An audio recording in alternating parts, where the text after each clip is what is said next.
Nietzsche, ele tem um livro que chama Assim Falou Zaratustra.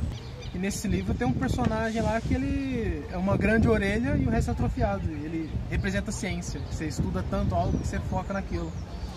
Nossa, o Nietzsche, né? Se inflamasse o tendão dele, ia dar tendinite.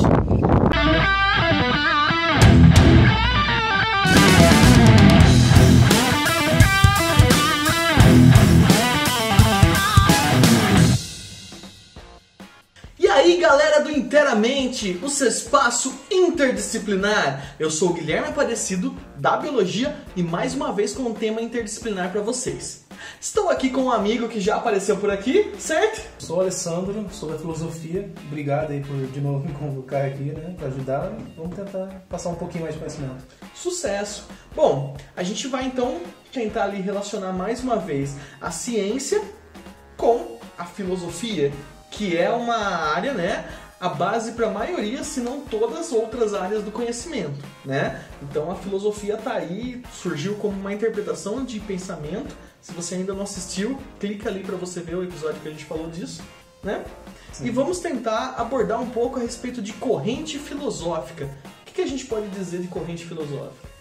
Olha, corrente filosófica a gente pode interpretar como uma linha de raciocínio que alguns filósofos vão utilizar para chegar num tipo de conclusão. Então, alguns filósofos vão seguir um pensamento e por isso eles são chamados pelo nome daquela linha, e outros vão seguir outros e vão ser contrários ou fazer essa quebra de pensamento. Não só os filósofos, né? Outras áreas do conhecimento, podemos dizer assim, né? Elas costumam seguir linhas de raciocínio distintas ou idênticas e começam a chegar em conclusões, né? De vários tipos. Até algumas correntes, elas se ramificam e vão se transformando pelo tempo até chegarem até a ciência que a gente tem hoje. Perfeito. Muitas vão pela linha do raciocínio lógico, vão chegar na matemática. Alguns vão pela linha epistemológica e vão chegar na ciência, e outras vão pela linguagem, que vai chegar, bom, na linguagem. Legal. Então, mais uma vez, a gente vai aí para nossa mesa didática. Duas correntes filosóficas que são a base para muitas outras são o dogmatismo e o ceticismo. São dois pensamentos contrários, em que um vai afirmar verdades incontestáveis, que é o dogmatismo, enquanto o outro nega essas verdades e nega até mesmo que somos capazes de as perceber, que é o ceticismo.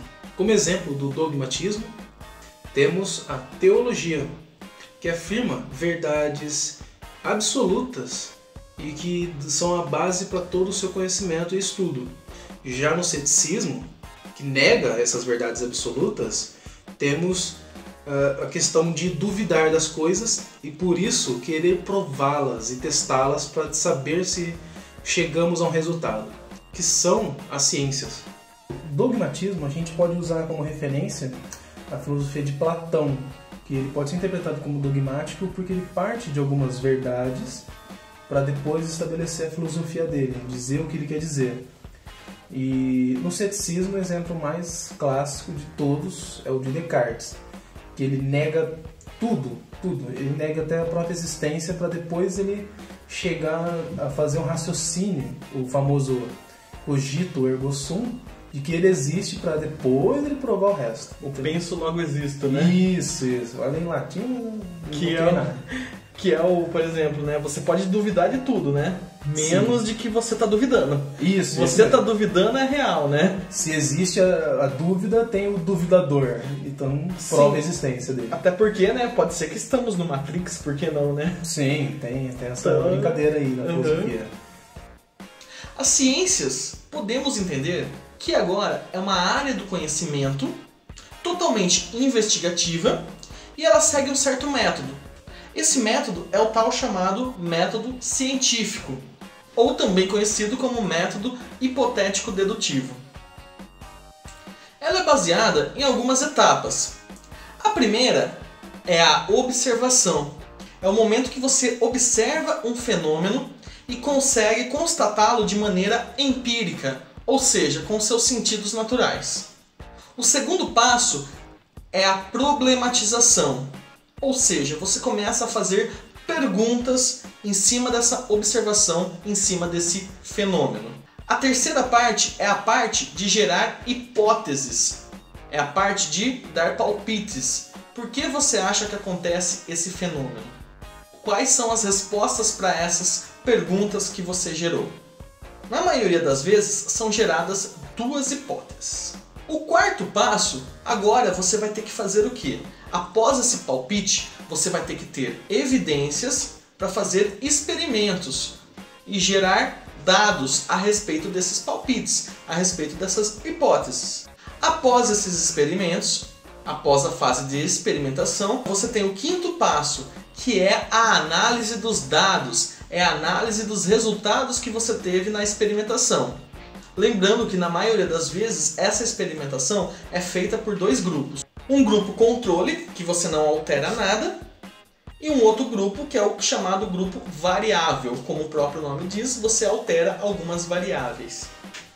Como resultado do passo 5, você pode ter que a análise desses dados refuta a sua hipótese. Caso aconteça isso, você tem que voltar alguns passos.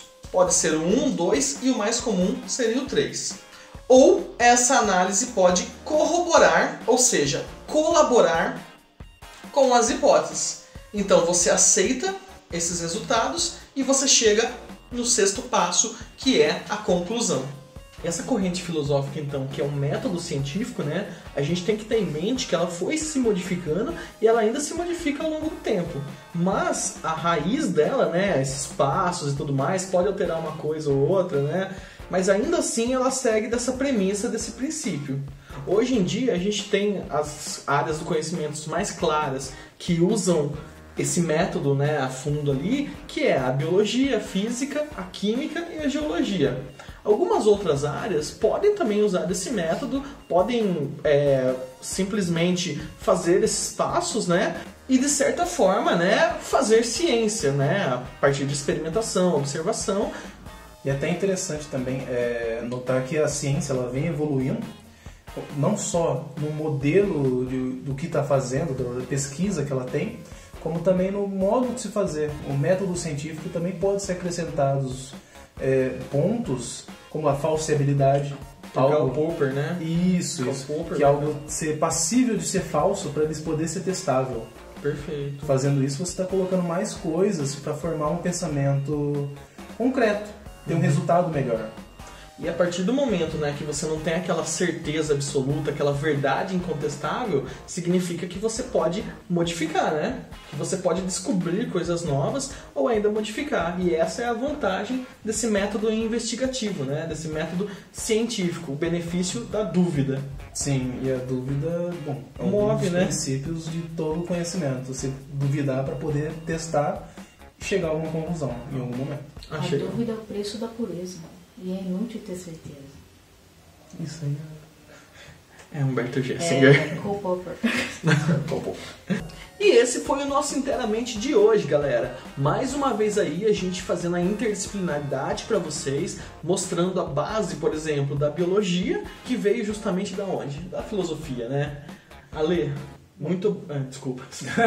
Eu acho que ele ia falar alguma coisa. Não, eu vou voltar na... É legal. Todo conhecimento filosófico ele se baseia em passar isso adiante e se fundamentar, né? Então a ciência, ela não é uma filosofia, mas ela tem muito da filosofia e a filosofia está sempre empurrando as outras para que o conhecimento se espalhe.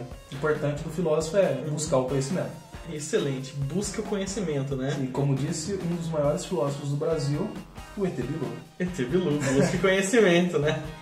Enfim, então muito obrigado, Ale. Valeu pela sua presença. Espero você aí mais vezes para trazer mais informações, mais conhecimento e sempre ir atrás de dúvidas, né? Sempre tentar solucionar as dúvidas. Sim, né? Pode contar comigo, chamar, eu tô aqui fazer mais um ou dois. Ok, isso aí. Cuidado com as verdades absolutas, ok? Galera, então, valeu, até a próxima segunda. Não esqueça de inscrever-se no canal e dar aquele like, dar aquela compartilhada. Vamos aí integrar o conhecimento cada vez mais, beleza? Valeu, galera!